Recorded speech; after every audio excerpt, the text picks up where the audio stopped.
बिस्मिल्लाहिर्रहमानिर्रहीम। अस्सलाम वालेकुम। आज मैं आपके लिए अचारी करेला चना दाल लेकर आई हूँ। ज़बरदस्त रेसिपी है, चटपटी सी, मज़ेदार और झटपट बन जाने वाली है। कुछ भी मेहनत नहीं है, तो ज़रूर ट्राई करें और उम्मीद करती हूँ आपको आज की रेसिपी ज़रूर पसंद आने वाली है। रेसिपी पसंद आए तो मेरे चैनल को सब्सक्राइब करें, बराबर में दिए गई बेल को क्लिक कीजिए ताकि मेरी रेसिपी आपके पास सबसे पहले आ जाएगी। अब आते हैं हम रेसिपी की तरफ। तो यहाँ पर मैंने करेले लिए हैं 5 अदद और ये छोटे साइज़ के हैं। अब इसको मैं इस तरह से छील लूँगी बहुत हल्के हाथ से। ऊपर का आपने इसका हल्का सा जो है परत निकाल लेनी है। तो इसी तरह से देखें सारे करेले जो है मैंने छील लिए हैं। अब इसको मैं स्लाइस में कटिंग कर लूँगी।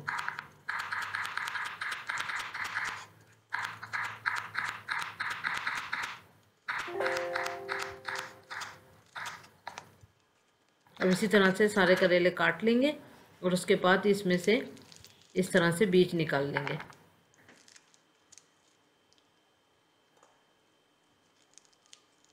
ये जो मोटे वाले बीज होते हैं ये नहीं चाहिए होते क्योंकि ये बहुत हार्ड होते हैं।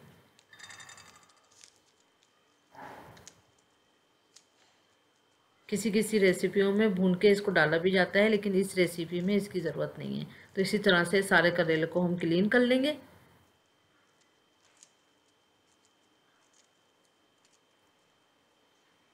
उसके बाद हमने एक बाउल में इन सबको डाल लेना है। फिर 1 टेबल स्पून हमने इसमें नमक डाला और नमक और नींबू का रस लगाएंगे। अब नींबू 3 टेबल स्पून इसमें डालेंगे।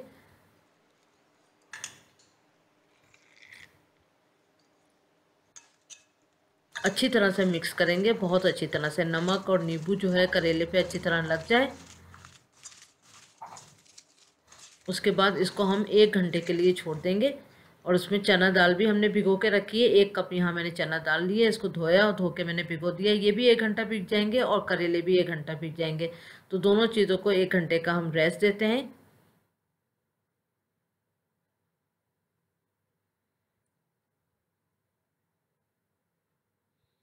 एक घंटा गुजर चुका है। अब इसमें हम पानी डालते हैं। अच्छी तरह से इसको वॉश करेंगे। 2 पानी से इसको हमने वॉश करना है। अच्छी तरह से आपने इसको मसल लें और इसको निचोड़ लें। यहाँ पर आप देख सकते हैं पानी का कलर जो है वो ग्रीन हो चुका है। पहले वॉश से ग्रीन हो जाएगा और दूसरे वॉश में ये पानी जो है सफ़ेद ही रहेगा। बस ये नमक इसमें से निकालना है, तो इसलिए हमने इसमें, और इसकी कड़वाहट, अगर जिसको कड़वाहट नहीं निकालनी है वो विदाउट नींबू और विदाउट नमक लगा के भी इसको कुक कर सकते हैं। अब यहाँ पर हमने 1 कप जो है वो ऑयल लिया। ऑयल जो है वो इसमें थोड़ा ज़्यादा ही जाता है। तो 1 कप ऑयल लिया और उसमें चूल्हा हमने नहीं जलाया है, ये याद रहे, चूल्हा हमने नहीं जलाना है। मैंने प्रेशर कुकर में इसको पकाना है। मैंने तेल डाला, तेल को गर्म नहीं करना। उसी में चने की दाल डाल देंगे, उसी में करेले डाल देंगे। पानी का भी इस्तेमाल अभी नहीं किया है मैंने। 3 दरमियाने साइज़ की मैंने प्याज ली, उसको बारीक जो है वो स्लाइस में काट लिया है। प्याज भी इसमें थोड़ी ज़्यादा जाएगी। यहाँ पर मैंने 1.5 टेबल स्पून जो है वो सौंफ लिए। कलौंजी लिए मैंने 1 टीस्पून। मेथी दाना लिया है मैंने 1 टीस्पून।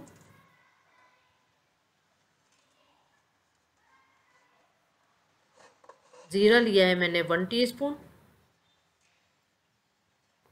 कुटी हुई लाल मिर्च लिए मैंने 1 टीस्पून।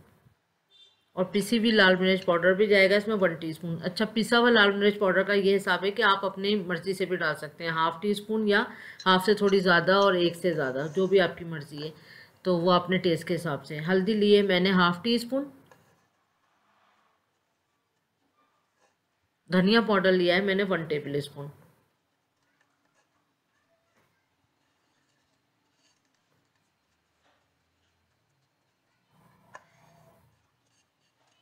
और ज़ीरा पाउडर जाएगा इसमें 1 टीस्पून और 1 टीस्पून ही इसमें गरम मसाला पाउडर भी गया है। अब यहाँ पर मैंने इमली का पल्प निकाल लिया था, ये 6 टेबल स्पून है, 6 टीस्पून है, सॉरी लिखा हुआ गलत है, 6 टीस्पून डाला है इसमें। आप देख सकते हैं मैं नाप के डाल रही हूँ, छोटा स्पून यूज़ किया है। 6 जो हैं वो टीस्पून लिए हैं मैंने इसमें। और अच्छी तरह से मिक्स कर दें। मिक्स करने के बाद 1 गिलास हमने इसमें पानी डालना है, 1 से ज़्यादा नहीं डालना। 20 मिनट हमने इसको प्रेशर में कुक करना है, पहले तेज़ आंच पे। और जब ये 3 सीटियाँ जब इसकी हो जाएंगी तो स्लो आंच पे हमने 20 मिनट तक कुक करना है।